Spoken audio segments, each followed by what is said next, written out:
Welcome to the Toronto Livings Podcast, a conversation about all things Toronto with a focus on real estate, the culture, and of course, the food. I'm Mark Savell.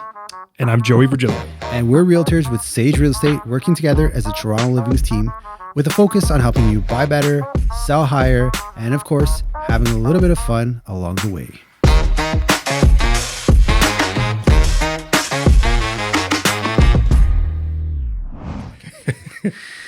Alrighty, Joey. Okay, Mr. Mark. Episode 6. Episode 6. We're no further along with the audio visual quality. This is another video podcast. Yes. Took us a while to get this format, and so we're still figuring it out. So be light on us, right? Just apologies if it's not crisp, but we'll get it there. Once upon this is a new program. We're doing new methods here. New room. Better sound, I think, though. Yeah, the sound will be much better. Okay. That's what I'd like to hear. How are you feeling today? I'm feeling okay. Yeah. Well, I'm hanging in there. I'm exhausted. Yeah. Yeah. I watched the Australian Grand Prix last night. Yes. 1 a.m. Toronto time start. So 1 a.m. to how long? How long was that? It was supposed to be done by about 3-ish, maybe quarter to 3. Yeah. And it went until like quarter to 4. Yeah. Okay. Ferrari. Okay. Had a bad weekend. So, okay. Tell me what happened. Oh gosh, there's not enough time in this podcast to recap it all. So the Melbourne Grand Prix is a special one because you get to watch it at a really weird hour for us. Usually the race is on like Sunday morning. But when they're down under, it's a 1 a.m. start. So I had to watch qualifying the night before, also at 1 a.m. Right. And then the race at 1 a.m. So you're shifted right now. Yeah, I'm so off. But and we had a crazy busy week on top of all that. Yeah, right. Yeah. We saw each other quite a bit this week, actually. Dude. Yeah. If we had one more day together, my wife wanted to sit us down.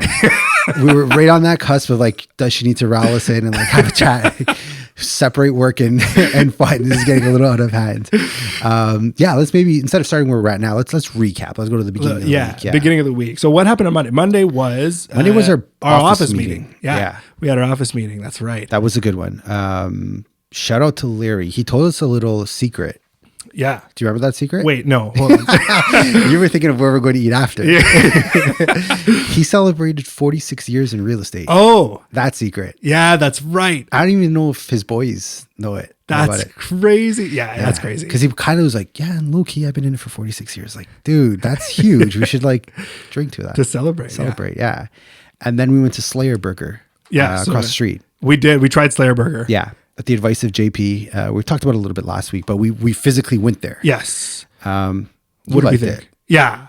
Okay. I liked mine. Mind you, it was a pricier burger. Well, break down what you had. Okay. I had the Slayer Burger. Yeah. What was in it? Well, I got a double. It was a double patty. Yeah. And I think, so what I've been doing, so single patty is the go-to for me all the time. Yeah. Because too much meat, it's overbearing after. But when it comes to smash burgers, if it gets too smashed, you need the double patty to spruce it back up. I'm sold. You're the top negotiator. Although I did do a single patty. Right. Because I wanted to have a little bit of variance just to see, like, since we're both trying it, which one's which. So I think I agree with you. It was pricey. Yeah. It was pricey and it was above average. It was good. It was a good burger. It was a good burger. Yeah.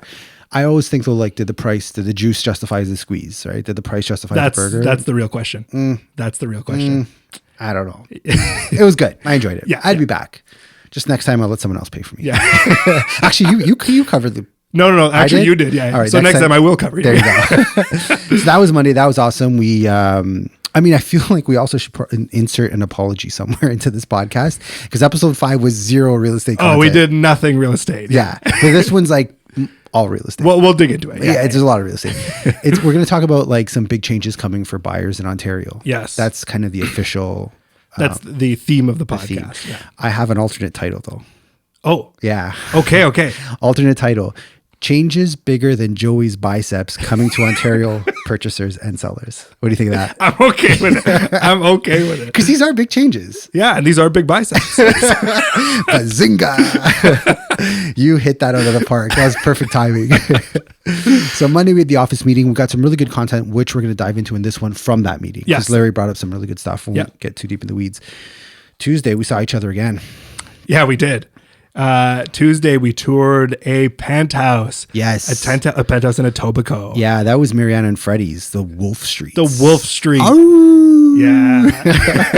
I don't think they howl, but every time you hear wolf, you have to howl. Honestly, whenever I see their name show up in one of Molly's nicknames somewhere is Wolf of Mall Street. No, that's amazing. So it's either Instagram or something like that. Yeah. And every time I see the Wolf Street, I'm like, oh yeah, there's something. What's Molly doing in a penthouse? Oh, they're gonna recruit her once they see her sales techniques. She's keep it close. So we saw their penthouse. That was pretty. It was gorgeous. That was great. Yeah, Mariana's got this like such great personality that she could bring everyone together. 100%. Yeah, that was so much fun up there. Yeah, and she had some amazing cheese. Yeah, the spread was on point. Yeah. She had bombas. Bombas? And Nutella filled, and I think maybe pistachio, but I could be getting it wrong. And bombas, for those that don't know, are Italian donuts. Italian donuts. Yeah. That's what, so I was hearing it be called Italian donuts. Yeah. I was like, oh, that's a new phrase I haven't. Oh, I was biting my tongue like, bomba. You mean bomba. Stop calling it Italian donut. But I was like, whatever. It's all good. Then did the cheese spread. They had Cheese Boutique. Yeah, that's right. Oh, wasn't everything from Cheese Boutique? Everything was, the bombas and I was impressed. Those were pretty good. They were great bombas. Yeah. Did you try the purple cheese? No. Oh, dude. I'm not a cheese person. I can't get on board with cheese. I'll let you describe the cheese because I've only had one cheese that I've enjoyed, or it's melted and it's on pizza or something. Yeah. Or a veal sandwich. Yeah, exactly. So I don't do well with lactose products either, and I took like lactose pills that day because I was like, okay, if you were prepped. Oh yeah, I came prepared, and I'm glad I did it. That purple cheese was fire. It was a lavender flavored cheese. It was purple. Yeah, it was purple, but like it tasted like what I imagine lavender would taste like. I don't think I've ever eaten lavender flowers before. I don't know it's edible, but that was really good. Tuesday was a wild day. So we did that. I headed out to Brampton after that. Oh yeah. I lost in a brutal bidding war. We'll talk about that a little bit later. Yeah. But we sold the penthouse is sold. Sub penthouse. Sorry, sub penthouse. Yeah. It's okay. We got aspirations. We're gonna get that penthouse. We sold the sub penthouse at 39 Roehampton. Sub penthouse sold. First resale. Sorry. No, facts. Yeah, that's the first resale in the building to occur. Like nothing else has sold in the building. Not the studios, 1 beds, 2 beds, but us and our 3 bed got her done. Yeah, that's right. Yeah. And that was a hard thing to market. Like we went all in on that. Yeah. We did video. We did the crazy open house. We did the open house. People come through. It was a tough sell. Yeah. And congrats to the buyers on that because they're going to be living a luxury lifestyle up there. Oh, dude, the views from there are truly spectacular. They're incredible. Yeah, clear views, south, east facing. And like, honestly, Tuesday was such a weird day because I sold a 2 million plus penthouse and the buyer and his agent were incredible.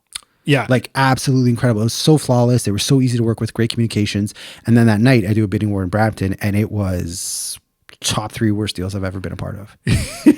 The contrast of that. Oh my God. It was so bad. Like in every, but I don't know. Sometimes it's not even the parties involved. It's just the way the universe works. Yeah. Like I believe that my client will get something, but we're going to get into that in a little bit. Let's go to Wednesday because we had a fun day on Wednesday. Yeah, we did. Oh yeah. Wednesday was awesome. Happy hump day on Wednesday. It was a very happy humpty day. Where did we go? What did we do? We went to see Alex and Will and Bobby Webster, GM of the Toronto Raptors. Big Bobby. They did a live podcast and it was hilarious. Yeah. The two of them are hilarious in their banter. They're good.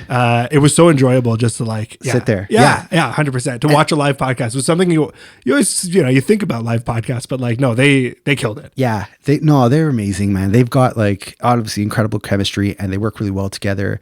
That was at the Mod Club. Yeah. Have you been there before? Yes. Okay, good. I'm glad. That's a club that you and I have crossed. Yeah. Okay, good. We actually played the Mod Club at one point. Yeah. Because it's called Access, and I was telling everyone, meet me at Access. If I had known it was the Mod Club, I would have just said, come to the Mod. I didn't even know it was called Access until we showed up at the door. Same. Yeah. I'm like, oh, we're at the Mod Club. And nothing's changed inside there. They still have like the paintings on the wall. It's still like proper... It's done up the same. Yeah, it's exactly. They didn't change much, I don't think. No. Yeah, exactly the same. I don't know if you caught this, but so Hong Xing, I think Hong Xing and another, I can't remember. I'm just gonna say Hong Xing. They supplied the food that night, right? And if it was someone else, I apologize. But Hong Xing is the name I remember. And I don't know if you were keeping track, but our cocktail napkins. We had the highest stacks. Oh yeah. Every time somebody would come by, we'd take everything. I was like so embarrassed. I'm like, oh, I hope no one looks at our cocktail napkins. We were like 8 inches thick of cocktail. We took a stack basically. My wife was like, okay, like we could go eat after. I'm like, I know, I just can't help myself. No, somebody's sitting there like right in front of you with a bunch of food. Yeah. You got to take your piece. Yeah. So many people came out. So Molly, your partner, was there. Yeah. Molly came through. My sister, oh, something's going on with my mic there. My sister came, Janelle. Yeah. Shout out my sister. My wife, Adriana. Yeah. Shout out my wife. Better do that. Jason and Christina. Yeah. That's the 2 for 1. 2 for 1 pizza. Hater. Yeah. 2 for 1 pizza hater, which now I just, every time I hear Jason, it's associated now with 2 for 1 pizza hater. And he calls you Joey the Strokes instead of Joey the Swan. Hey, I thought I heard him say that. That. It was loud. It was hard to hear, but yeah, that's, yeah. Is he a fan of the Strokes? Trying to think if I've seen it with him. Yeah. He likes everything. He's got a good, okay. Yeah. He's right across the board. Jason, Christina, yeah, no, they're super. I love them. They're the best. Yeah. Who else? Who else? Andrea, Little Z. Yeah. Little Zito. Right. Yeah. Little, he's huge. Yeah, he's not a little guy. He's a big, tall guy. He'll freaking maybe bench press you even. I don't think so, but he was there and that was good. And yeah, Bobby Webster. They were interviewing the GM of the Toronto Raptors. He did some really good insight into kind of how the team works and how he runs things. It was a charity event. Yes. So we graciously donated to his charity in support of a high school in, I believe it's in Honolulu. It's in Hawaii. Yeah. Yeah. Might get the location wrong, but that was good. I gave him some espresso beans. Yeah, that's right. The Toronto Livings bag right upside down. Shoot my shot. I was trying to grease the wheels, Bobby, if you need some espresso, reach out. Happy to show you the city. I gave him, what did I give him? Haas brand beans, and I gave him the super crema. So like when you run these beans through your machine, you're getting like thick crema on top of your espresso. Yeah. Hope he appreciates it. Yeah.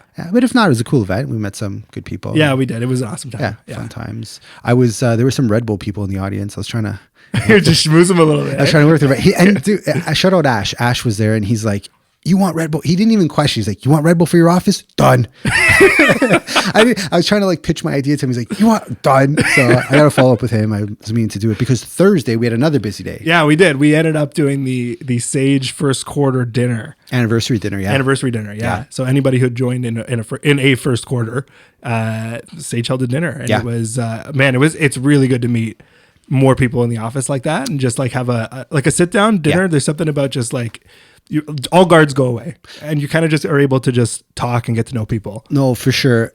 That's why I like this company so much, Sage. Have you ever heard of an award ceremony and crap like that? No, they don't do that. No. Yeah. It's not about awards. It's not about like, puffing your chest out. And if you scanned the room like I did not see one Gucci belt. Yeah. Right? Everyone was low key. Everyone was so humble and easy to talk to. And like the age group is wild. You have like from mid-20s, the lady you were sitting next to, she was a little bit. Yeah. Molly beside me. Yeah. Molly, 100%. Yeah. We were talking history. She's been in the business also, I think she said 40 years as well. It's incredible. Yeah.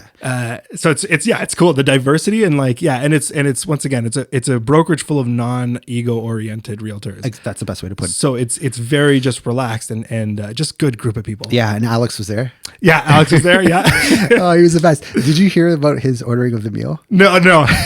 So we had 3 choices of items. Yeah. And he's like, oh, I'm going to get the branzino, not knowing it's a fish.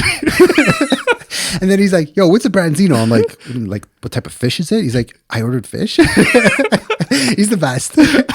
He's always so positive and upbeat. And I really enjoyed his company that night for sure. Yeah. I found a Slovakian brother.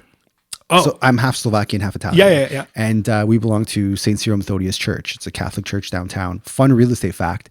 They were the first not only, but they were the first church in the Roman Catholic diocese to sell their church to a developer.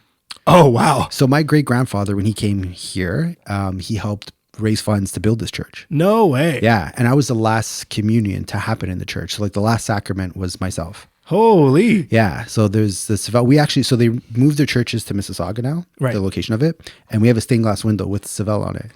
Oh, yeah. That's crazy. Yeah. I'm so proud of that. That's so wicked. Yeah. My great grandfather lived to 93 years old. Holy. Yeah. So we have a Seville thing. But anyways, back to real estate. The church is now a loft. They split it down the middle and there's 2 lofts comprising the church. Really? Oh, yeah. That's really cool. There's a book on it. Yeah. That's my dream. Buy it back one day. Yeah. I don't know when, but one day. So I met Oliver Macko and it was like wild because there's not many Slovaks. Right. In the city. Yeah. Actually, me and Oliver were chatting too. Yeah. Great also, guy. really nice guy. Yeah. And did you see Steve Jelenic? Yes, I did. How did he smell? Fantastic. Dude, Steve Lelabo, he looks like the Gronk, right? He looks like Rob Gronkowski. Far more intelligent in the way he speaks. The guy's a gem of knowledge and information. Oh, he's killer. Yeah. And I was waiting a minute. I'm like, I didn't want to ask him, Steve, what do you wear? But he smelled fantastic. No, that was good. And you enjoyed the meal? Oh, meal was great. Yeah, meal was really good. We went to Areta on King Street. Yeah. No, they're on King Street. We went to the Young Street location. Yeah. That's right. We went to the Young Street. Yeah. Aesthetic is on point in there. Yeah. They did a really good job in that place. Yeah, I bought the steak knives. I saw your Instagram. I'm a sucker for steak knives. And they've got like a little B on the top of it. I'm not even going to try to pronounce the name of it. It's some French knife maker. Yeah. I don't know what it's called. So I went to Williams Sonoma. I bought it the next day. And then I went to Crate and Barrel and I saw it for like $60 less. So I returned it. Oh my God, you put work into it. And like this lady, God bless her soul, her name was Lynn at Williams Sonoma. Yeah. And she was the nicest lady and not really computer savvy. So it took us like 45 minutes to order the knives. Right. And then I realized it wasn't coming till May, and I saw it at CB or Crate and Barrel for so much cheaper. Yeah. But the best place to buy it from is Nella Cucina. It's even cheaper than there. It's like $50 from Nella. So at that point, I was exhausted. The comments around the table, by the way, when we were discussing it, was like, every time we go to these events, Mark just keeps commenting on the knives and how nice the knives are. It's all in the details, man. I love a good steak knife. And that is... No, that was a gem. I liked it. So we got 6 steak knives. Yes, right. So when you and Molly come over, we'll be putting them to work. Yeah. Awesome. And then so that was pretty much the week. Friday was the first day that we hadn't seen each other, right? Friday was the first, and I felt a little lonely. And I was lonely. Yeah. You know, it wasn't the same. Yeah. I missed you, man. I'm glad we're back together. No, that was good. And then last night we watched the race. I was going to invite you over, but I'm like, I don't know if Joey wants to come to my house at 1 a.m. You don't really follow. What kind of party are we talking about? We had espresso. Age made us grilled cheese at midnight. Oh yeah! Do you like man, I love grilled cheese. She's a killer. She made a really good grilled cheese. Oh, I love man. When I was a kid, I used to eat like I used to take a loaf of bread. I'm not even exaggerating. I don't think you are. It was a loaf of bread and single craft slices, just stacked and stacked and stacked. Yeah, I could see that. Do you do cheddar cheese, or do you have like a specific cheese? Like, do you like Kraft singles? When I was a kid, it was Kraft singles. Same. Yeah. Nice and simple. Well, we're of a different caliber now, so we've got the fine. I don't know what type of cheese. We had some really good cheese. I don't know what type it was, but I love Mia Kraft singles. Grilled cheese. Mia Kraft singles. Yeah. It's the way to do it. That's it. Yeah. You butter it up and put it in. So we had nice and simple. Yeah, we had that. I think I had some turkey sticks. Oh yeah, I like turkey sticks from Costco. Nothing special, but some that. But no, it was great, man. We met some really good people. MK Rose was there. Right. Alex was there. We talked to him. Soya, I met Soya. I think what's their company called? Parkside Group. Yeah. Yeah, they just joined Sage. Yeah.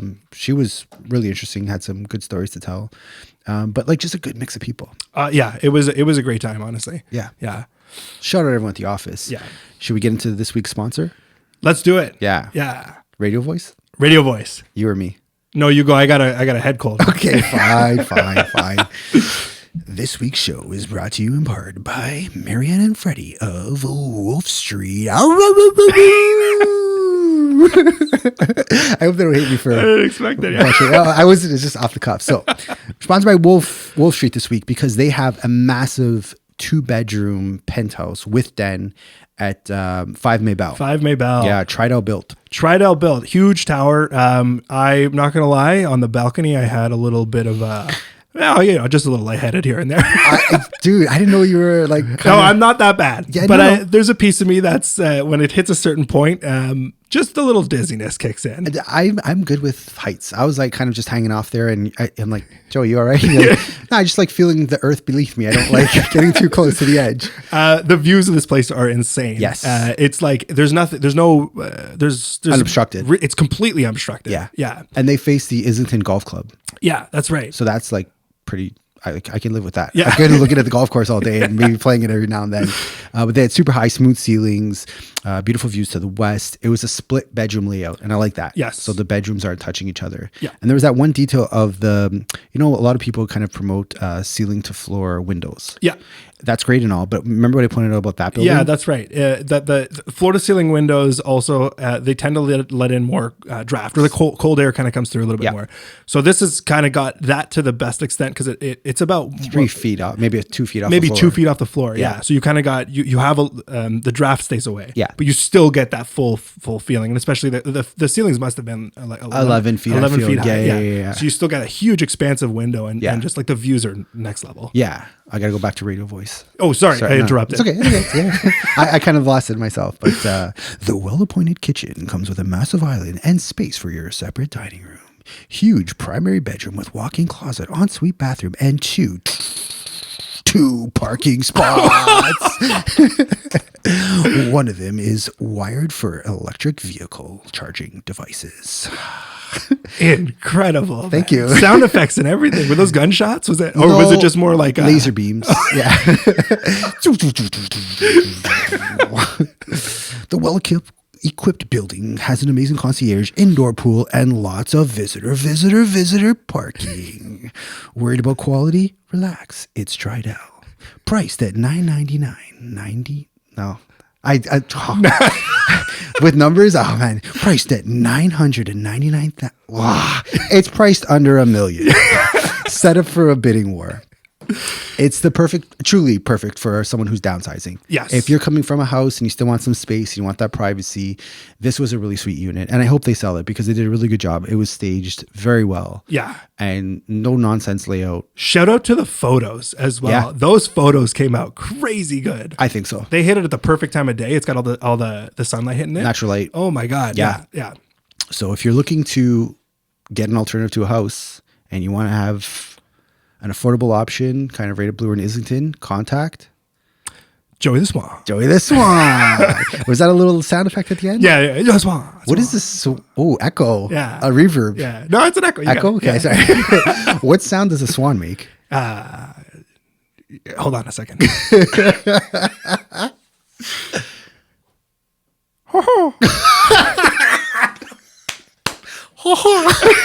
You sounded so intelligent.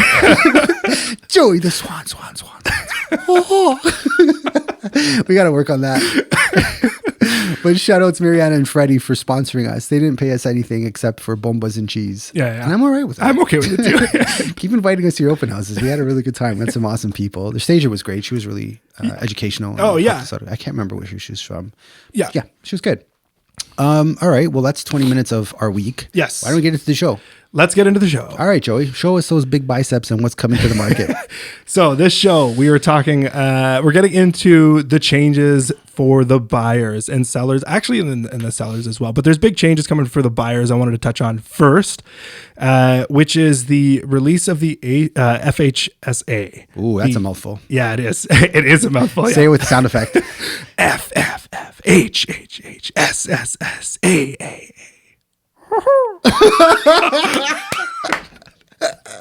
Oh, that's amazing. So yes, the FHSA is the first time home buyers savings account. There you go. This, what you might ask what it is. Yeah. It is a new tax sheltered account that the government's coming out with to basically help with first time home buyers. It assists in their first time purchase. Yeah. So save up more money. Yeah. It's earn interest. Yes. Yeah. You can earn interest. You can, it's tax shelter. So basically the best way that it's been described is we're familiar with the TFH. Oh my God. Well, tax-free savings account. Tax-free savings account. Yeah. Sorry. Yeah. Everyone can have one of those over the age of 18. That's right. Yeah. And how does that, the tax-free savings account? Yeah. Tax-free. So basically you can put money into it, and then any investment that you make, whether it be stocks, bonds, or GICs, whatever the case is, you can let the money grow within that account, and it becomes tax-free once it's in there and growing within that account. So the interest you earn, you don't have to pay taxes on. Exactly. Perfect. Now, there's also the RRSP, which has been out for a while. Now, the RRSP, well, the nice thing about it is that it's tax deductible. So once you put your contribution into the RRSP, you actually can deduct your income and lower your tax bracket that way. Yeah.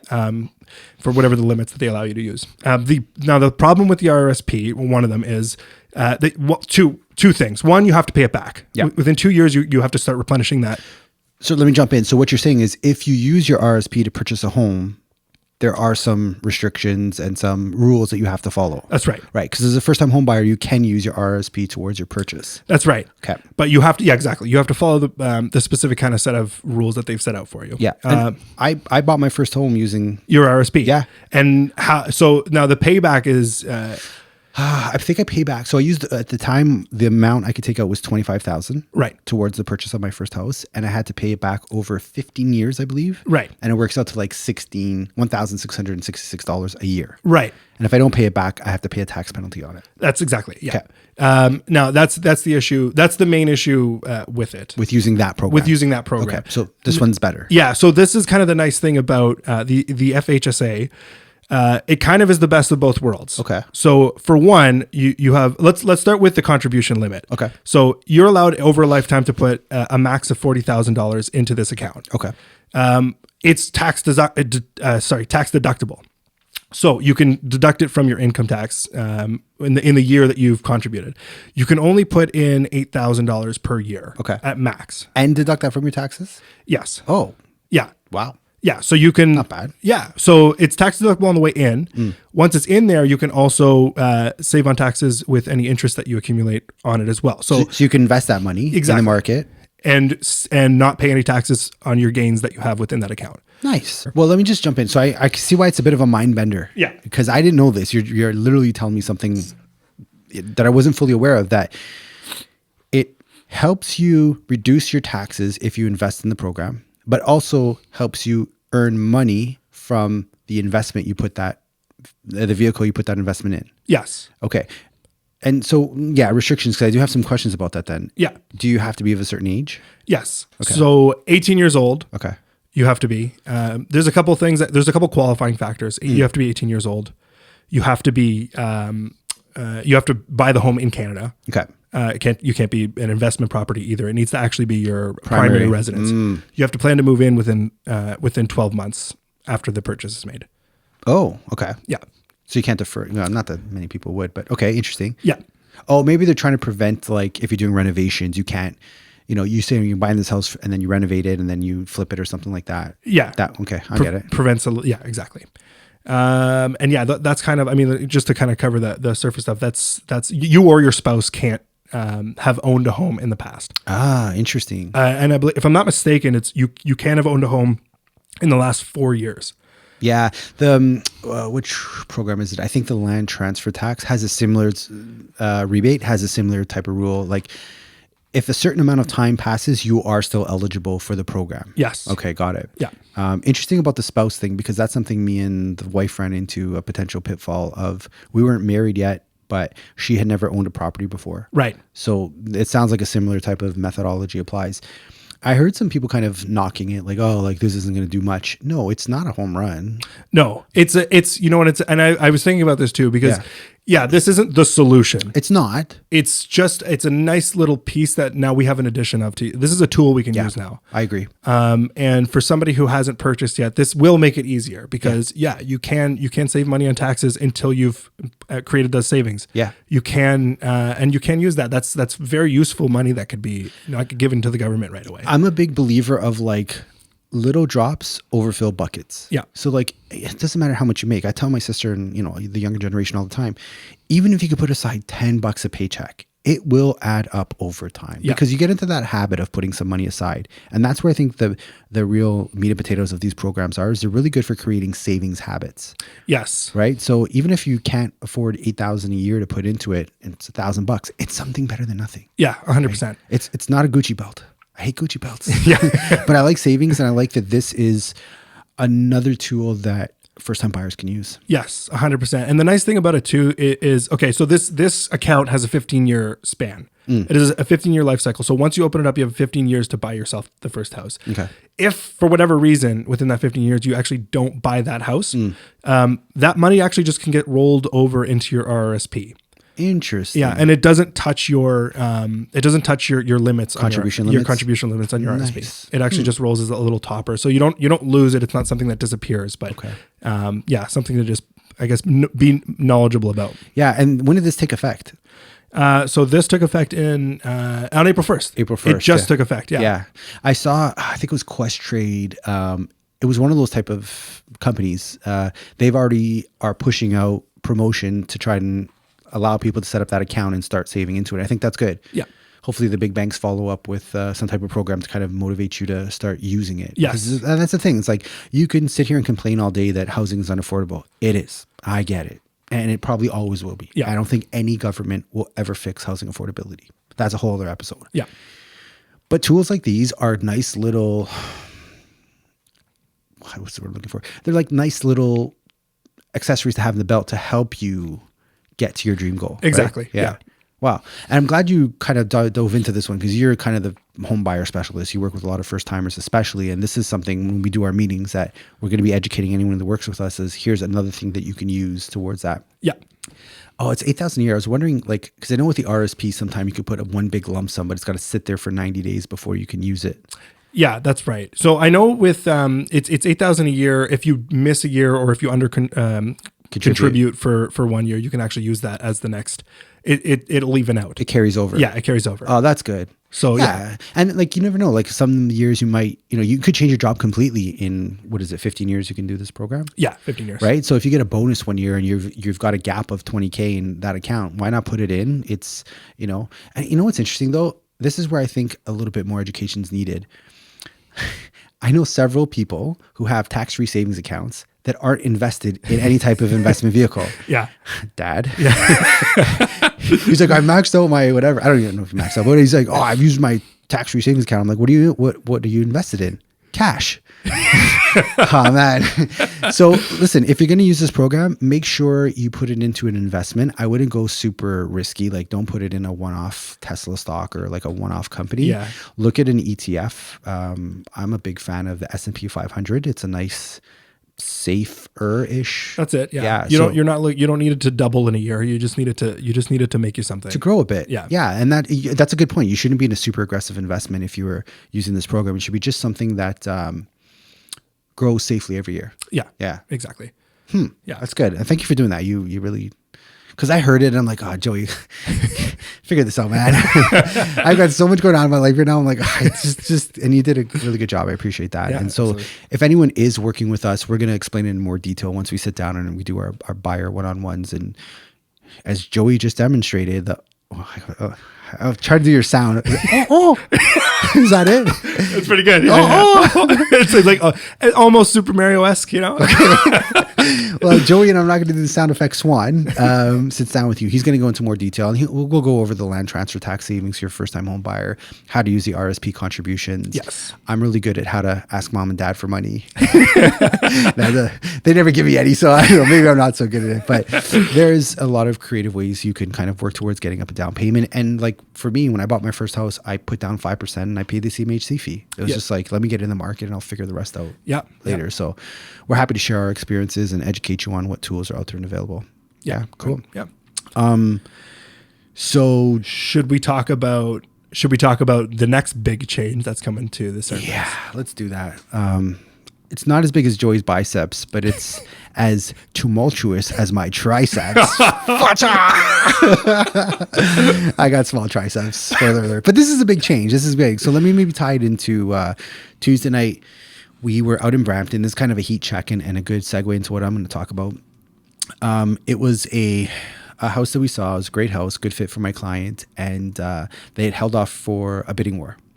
Yep. And so this is Brampton, under $1 million. 5 people came to the table. We were one of 5 people, and we were very well prepared. We had our deposit check. My client gave a very generous amount, which I think was, really pushing market value. But she was comfortable. She knows she could make the payments. So I said, sure, let's go for it. And all that, we still lost. We don't know what the price is. Right. The place is sold conditional, which is odd in a bidding war. They still had a 7-day condition. Oh, wow. Okay. Right. And I guess what I'm saying with all this is, look, no, the agent did his best. We did our best. Just sometimes it doesn't work, right? But you're still left with this grimy feeling. Nobody likes bidding wars. I've not been with any client who's lost a house and like, oh, that was fun, right? Everyone's always mad and pissed off. And I think part of the reason is the way bidding wars are currently structured in Ontario is it's a blind bid. Yeah. So you don't know if your offer is in fact the best offer. You are sometimes blindly throwing money at the table, hoping to win. Yeah. And you and I were involved in that. And like, as a listing agent, I don't like being on that side either. Yeah. Because I'm limited to what I can tell the buyer's agent of what it's going to take to win the bid. Yes. But that's changing. Yes, it is. Yeah, there's some big changes. And yeah, sorry, to add one more piece to that as well for the exhaustion of it, because even if you do end up victorious and you do win the bidding war, there's always something in the back of your head that says, how much did I overpay for that property? 100%. You're never leaving like, oh yeah, we just edged out the next guy. It's always this eating at you. And it can have that. You can have that buyer's remorse. And like, let's talk about what we're selling. We're selling shelter. Yeah. This is a place where you're going to live, start a family, meet your best friend. A home is such an important thing, and much more than just. I think my headset made some sound. Okay. Always technical difficulties. What I was saying, I was so involved in that thought too. A home is such an important thing. Yes, it is shelter. Shelter, yeah. And that's something my dad always instilled with me. Is like, if you got a roof over your head, food on your plate, and clothes on your back, you're living a good life. And I always remember that when I'm helping people buy homes. Like, I'm helping them with shelter, one of the most essential things that people need in life. And when you're left with that feeling of like, did I just pay a stupid sum of money for this house that I'm going to be, you're going to have 10 years of regret. Yeah. Right? Yeah. Like it's natural. So all that aside, what's happening, and this is pretty exciting stuff. Yeah. It's pretty large. This is like a huge news that's coming to the table. And it's not really making the rounds in the media. No, which is surprising. Yeah. All right. Let's get into it. Yeah, okay. They're opening up the bids. Yes. It's no longer going to be just a blind bid system. Yes. So currently, and this is getting in the weeds a bit, we as realtors are bound by this thing called REBA, the Real Estate Business and Brokers Act. Yeah. Thank you. It's a mouthful. And they're changing it to the TRESS is the app. TRESA. Yeah. TRESA. Yeah. Mi scusi. Trust in Real Estate Service Act. Yes. So basically they're reinventing now. It's like upgrading. It's like updating. Updating, that's the word. Thank you. I didn't sleep last night. We know this. I watched F1 way too early in the morning. They're updating the rules in which us realtors have to abide by. And this is a really good change that's coming. We don't know when it's happening. It was supposed to take place April 7th, right? 2023, depending on when you're listening to this amazing podcast.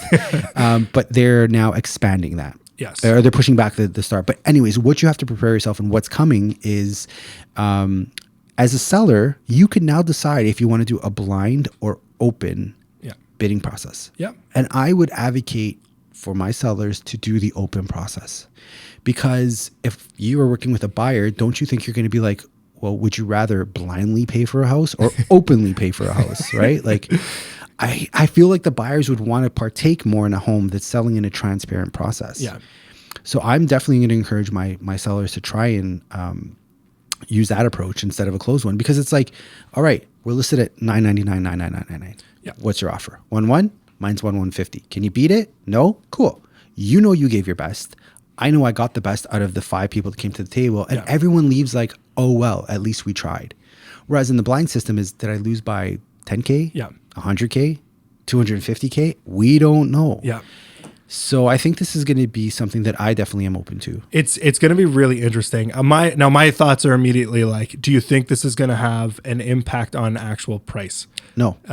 Or do you think this is just more transparency to the real estate market and the way that we handle things? Yeah, I'm team no on that, 100%. And I know there's competing ideas. Like even some respectable brokers out there, they're like, oh, this is terrible. We should be keeping it closed. And I'm like, who does that? Like, so, okay, I have 2 schools of thought on this. And one of them is, yes, we've time and time again, more transparency is better. Exactly. Everyone's scared of it. Everyone thinks that it's the wrong thing to do. And then it happens. And then it's like, oh, look, it's working. It's fine. Yep.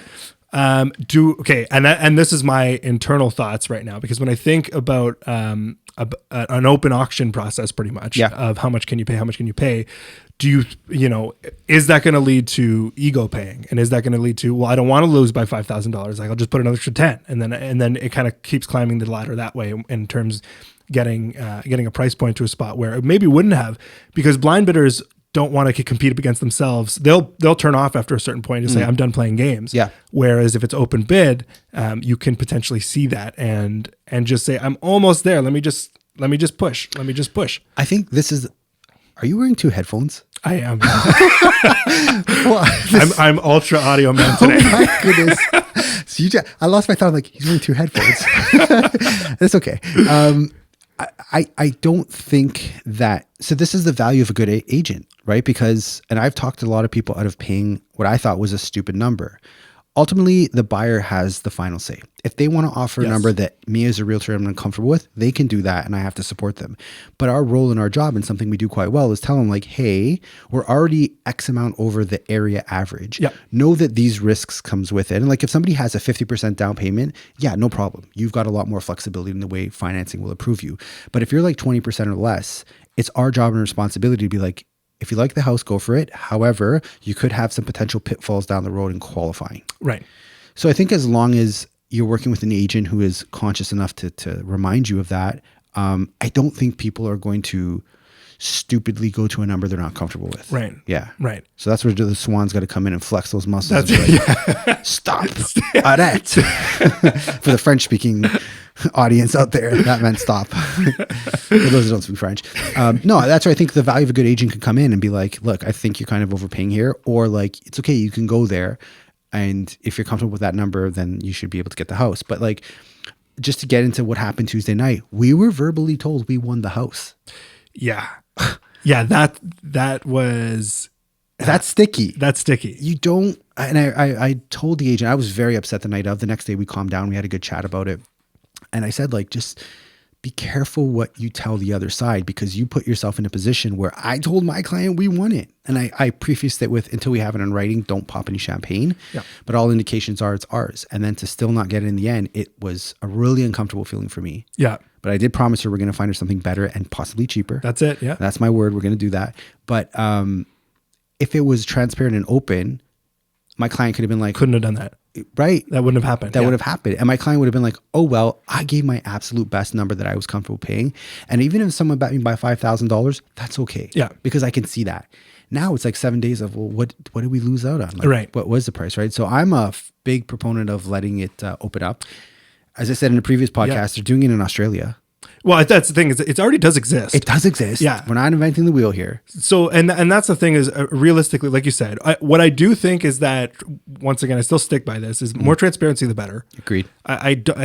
It's a thing that you think, and you can think all these terrible thoughts, but it's true. Like, once it opens up, people understand. And if you have an agent that's able to tell you where the market value is, and what you're willing to do with it, like, really, it's when a buyer is going to make the choice whether or not he's going to pay that price. Yeah. Yeah. So like really, at the end of the day, I don't see it changing a whole lot. No, it's not going to impact the overall average price. It's not going to make houses more affordable.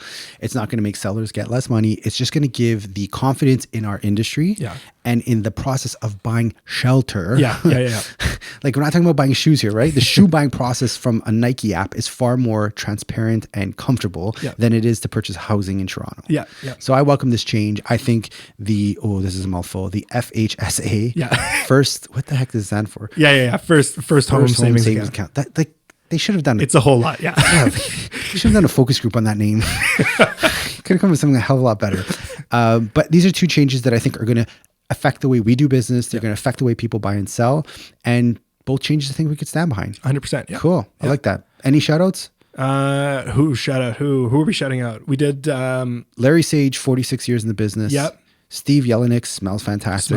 Follow him on Instagram. He listened to our podcast. He was like, yo, I'm like, he actually listened. Yeah. That was amazing. Mariana and Freddie. Yep. Joey the Swan. Okay, that was an owl. That was an owl. It was mid-laugh. It was a mid-laugh. Okay. I respect that. Alex, Will, Bobby Webster. Yeah, that's right. Yep. The Raptors organization. Anyone you got? Slayer Burger. Slayer Burger. Actually, I went to Outpost Coffee. Oh, yeah. Outpost Coffee Roasters on Bloor Street, Bloor and Dundas. We're pushing 45 minutes, but tell me about that. Yeah. Oh my God. It was like, so I was in the area and I was just like, I need something like, give me like a it's a known coffee roaster. Yeah. But the first time I had it, you need a pick me up. You want a nice. Yeah. It was like, it was like the second the flavor hit, I was sold. You're jacked. Yeah. It was sold. I'm not a coffee connoisseur. We're getting you there. Like no. We're going to get you there. But oh my God. Yeah. The flavor was just like, it wasn't harsh. The caffeine pickup was like, it wasn't overly kicked. It wasn't like, jittery. Yeah. And it was just, hugely flavorful. A nice inclination. Yeah. Good build up. Yeah. Outpost. I think I had it. I feel like they're in one of the bank buildings downtown. Possibly. Maybe. I know The beans are. Oh, the beans, right? No, the I think they roasters have themselves. they have a storefront, and I don't know. Anyways, Yeah. it's good. You liked it? Solid, yeah. I went to a coffee shop today right across from the office called Plenty. Oh, right. Yeah, they had Rufino beans. I've never heard of them before. And Rufino beans. Yeah, I asked the lady, I'm like, what are these beans like? She's like, not hipster Italian. I'm like, oh, you speaking my language. And it was really good. Plenty. Yeah, Plenty. It's so right across from our office, there's Cobb's Bakery. Yeah. We had Cobb's ham and cheese croissants. Yeah. Fantastic. But they don't have a coffee machine there. So we went next door, had the coffee there, and it was the really good breakfast. All right. Yeah. That's a nice way. That's a nice way to kick things off. All right. Episode 6. Episode 6. Video in a new way. Questionable. We're going to see what this looks like. We'll see what it looks like after. Yeah. We got to step our game up. But thanks for listening. If you are a first-time home buyer, Joey's your man. You truly are. You're going to Appreciate it. take care of some people. Yeah, appreciate it. Yeah. Give us a call. Give me a DM, Joey_Toronto Livings. Love it. Is my Instagram. You can email me at joey@torontolivings.com. Beauty. Call Joey. I'm busy. Awesome. Thanks, man. All right. Ciao.